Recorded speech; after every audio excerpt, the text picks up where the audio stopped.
The Process, a podcast about creativity and experimental music. In the world of experimental music, outcomes and accolades for creators can be uncertain and at times seem far and few between. Therefore, creators and practitioners of experimental music must embrace the one thing they will always have complete control over: the process. This podcast aims to understand this creative process by listening to new works and discussing them with their creators. Each episode focuses on one creator and their music. Understanding how and why they create can inform aspiring creatives and help audiences better understand and navigate experimental music. I'm Dr. Doug Bielmeyer, and I'll be your host as we explore the world of experimental music, creativity, and the human need to find purpose in their world and lives. This is The Process.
Forbes Graham is a multi-instrumental, cross-genre composer, performer, and visual artist whose work explores themes of simultaneity, perceptibility, transformation, and collage.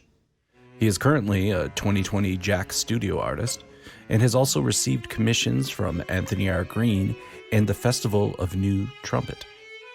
He has written work for the avant-rock ensemble Normal Love, soprano Stephanie Lampera, and Castle of Our Skins Black Composer Miniature Challenge. His work has been performed as part of the New Gallery concert series. Graham also produces Beyond Apex, a podcast showcasing the work of other experimental musicians with a particular focus on presenting music and sound works across the fields of contemporary experimental music, whether that be free jazz, new idiomatic improvisation, new music, noise, or sound art. On today's episode, we listen to Forbes' Crossing for String Quartet, performed by the Overlook String Quartet.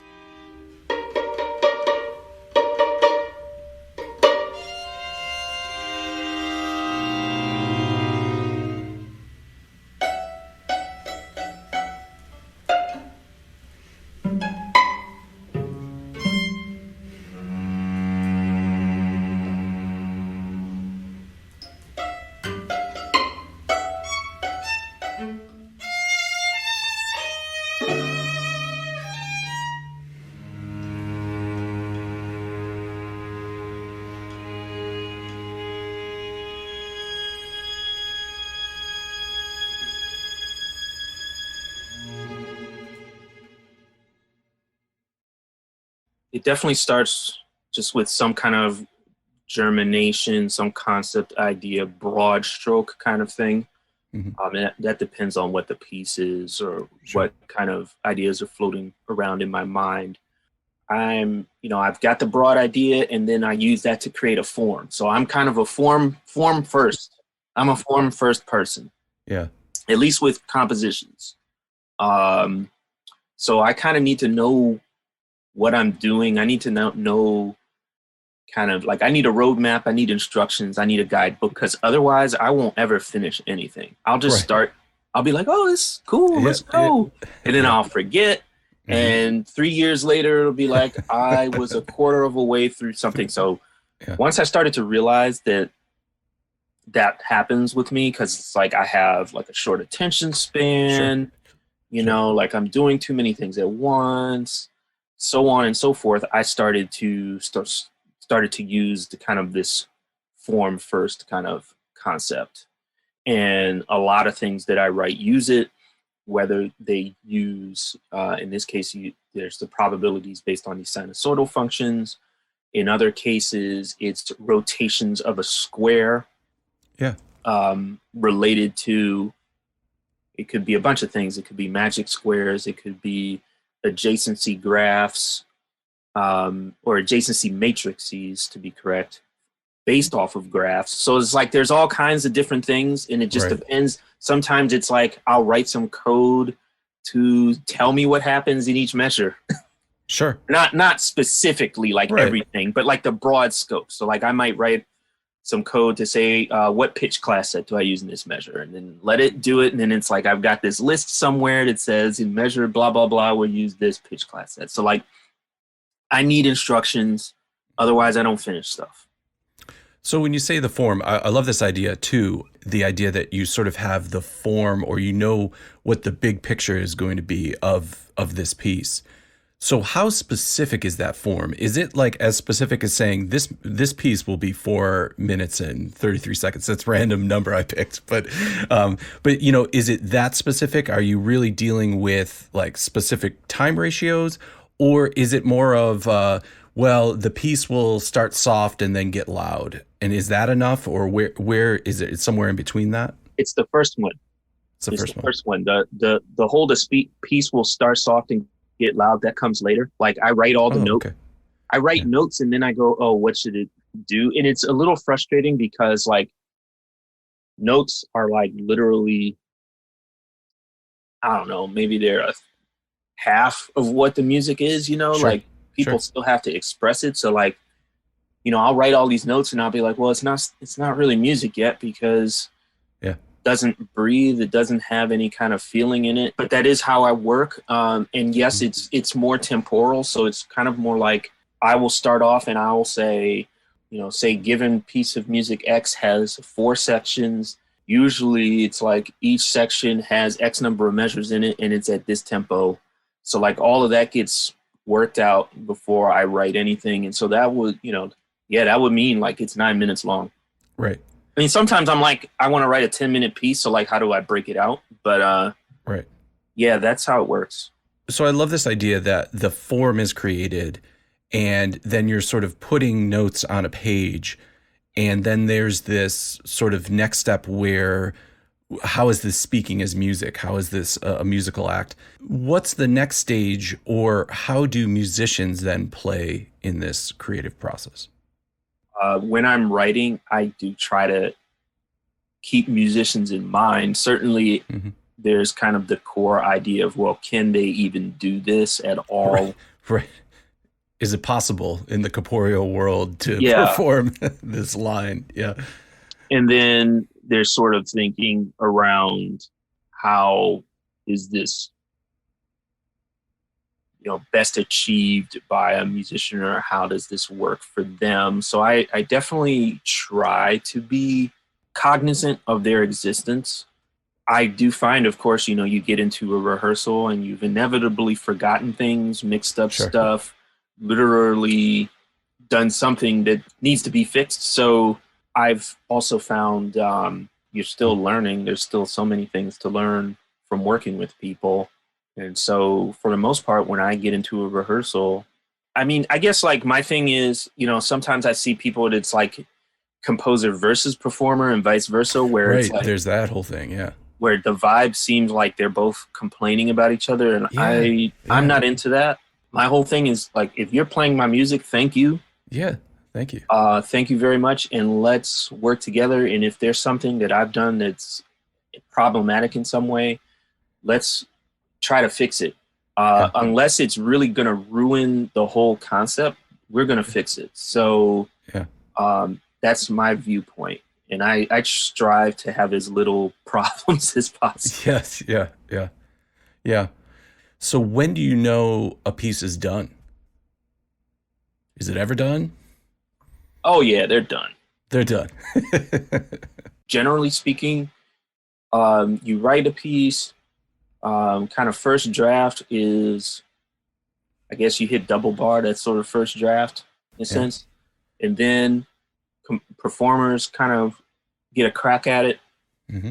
And once they go over it, for me, that's done. I mean, I think if I heard a performance and I was like, oh, that didn't sound too hot or that wasn't exactly what I wanted, I still say it's done. And I think you try to learn from that and do better next time. That would be my take on it. I want to move on, sort of.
This piece was premiered in November of 2020 by a quartet called the Overlook Quartet.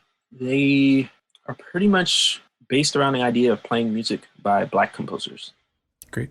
Performers in the Overlook Quartet are Monica Davis and Ada Kreidler on violin, Angela Pickett on viola, and Laura Metcalf on cello.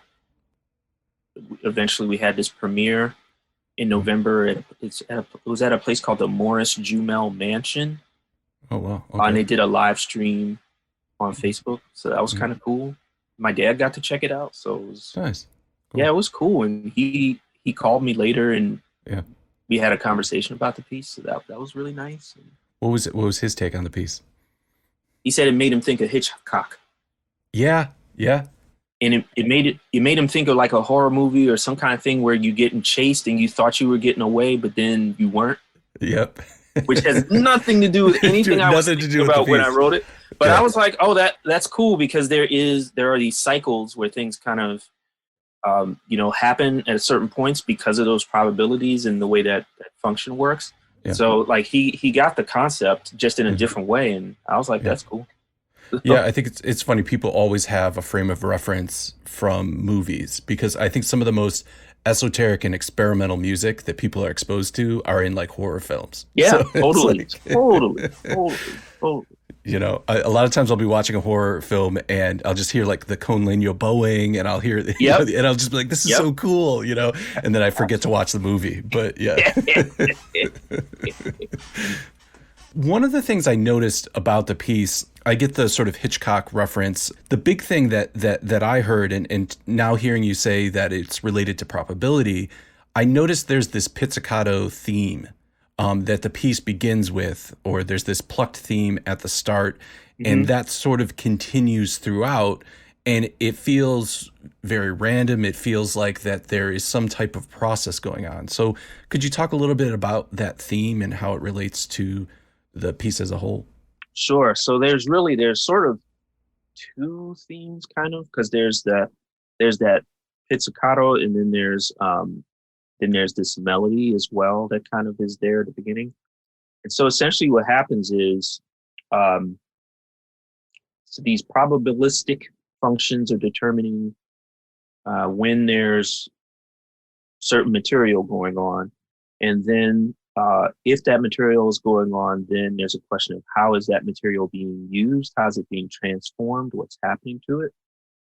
And so different instruments kind of are getting to certain spots at different moments in time. Like everybody's sort of starting off together, but at certain points, certain people didn't. That die roll didn't work out for them, so they don't get anything. They didn't make it. They didn't make it. At the same time, everybody, because of the way those functions peak, everybody gets in at like these certain points, which is like I think it's like every 16 measures or so. And so I basically just have this roadmap of transformations that occur, and I apply them at those points. Now, the other thing that happens is that there are some points where nobody got anything. So then it's sort of like I didn't want to leave that much blank space. Sure, just silence or arrest, right? Yeah, you could. Yeah, I didn't want to leave like, measures and measures of blank space. So there are kind of more, I don't want to, filler is the wrong word, but it's more like filling. Let's use that word. Filling. That kind of sets up for when those kind of thematic things come back. So there's these sections where there's sort of like double stops or sort of longer chords that are happening. Is that what you're referring to as this filling? Often. Often, yeah. Not all the time, but often, yeah. But it wasn't a resting point. I wouldn't use the word resting point. Like it wasn't that we arrived there and we were sitting there in a restful position. I felt them almost as sort of holding patterns throughout the piece. Yeah, they kind of do have this sort of vibe of holding pattern, and it's a mixed bag, because on the one hand, they can kind of set you up for these other things, but they could also slow things down a little too much. So it's sort of like, that's sort of that kind of after edit, or not so much edit, because I'm not editing it, I'm not changing it, but more like, what would I do different next time? Yeah. Kind of thing. I'll say what I sort of like about that approach is that it can have a sort of a cellular kind of feeling and pattern to it, where things are these blocks that kind of occur throughout the thing. Or I think when I did the rehearsal with them, I was sort of saying you could imagine their different scenes. Yeah, it didn't feel like a sort of non sequitur style, though. They did feel all sort of related. They were scenes from the same movie, and maybe the ordering and the timing were less linear, but sort of all related scenes in a movie. Yes, absolutely. Especially because those transformations of thematic material kind of help to preserve that sense.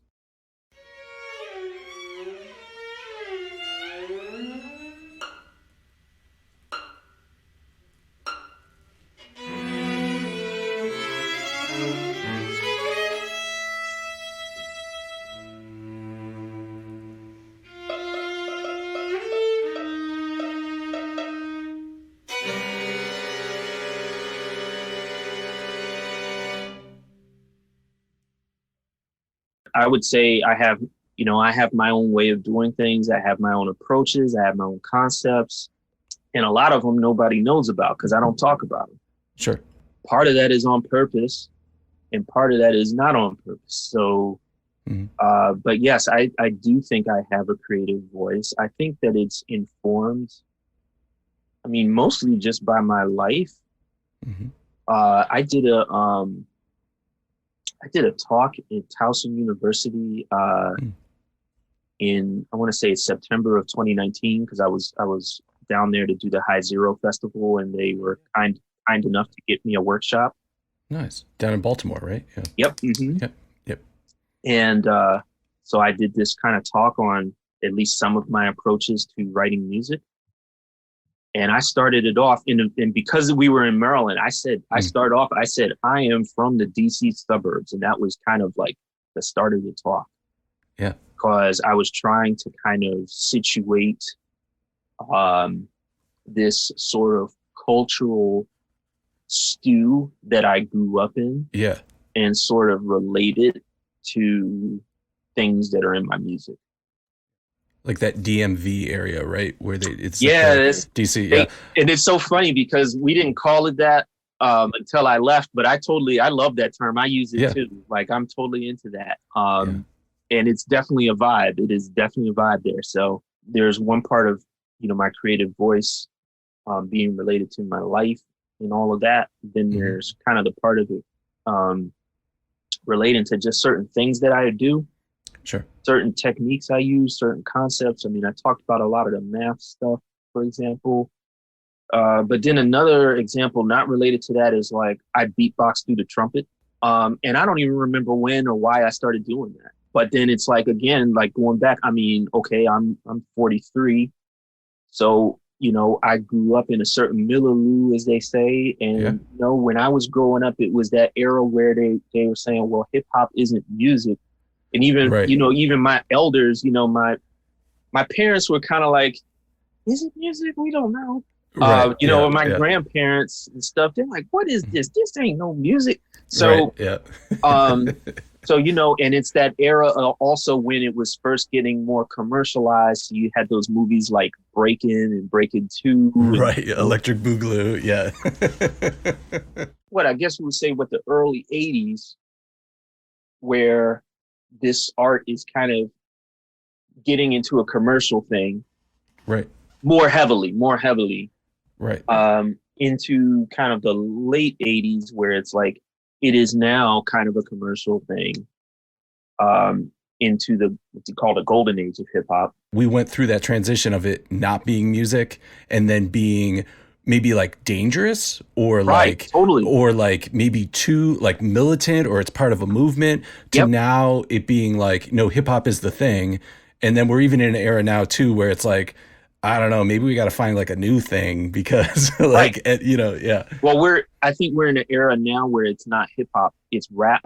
People still rap, but it's not hip hop. And then like, there's that war between hip hop trying to figure out like, how do I coexist with these people who are rapping, but have nothing to do with the culture of hip hop? And then for me, it's sort of like, cause I'm not a hardcore hip hop head, but it's an important part of just my growing up, where I'm sort of like, I don't get what they're doing now, but I appreciate it. Sure. And I appreciate the fact that I don't really get it. It might not be for me to get. Yeah. Yeah. Yeah. And that's like, I have other things to deal with, so I'm not even going to worry about it. Like, that's kind of. Yeah. Thanks so much for coming on and doing this and sharing your ideas. My pleasure. So before I let you go, is there a place that people can find out more about you and your music? Absolutely. They can visit my website, ForbesGrahamMusic.com. I also have a website for my visual art. That's ForbesGrahamArt.com. My podcast, Beyond Apex, is at BeyondApexShow.com. So you can check out all of those. And on the music site has links to my socials, so you can find me there too. SoundCloud, Instagram, all that good stuff.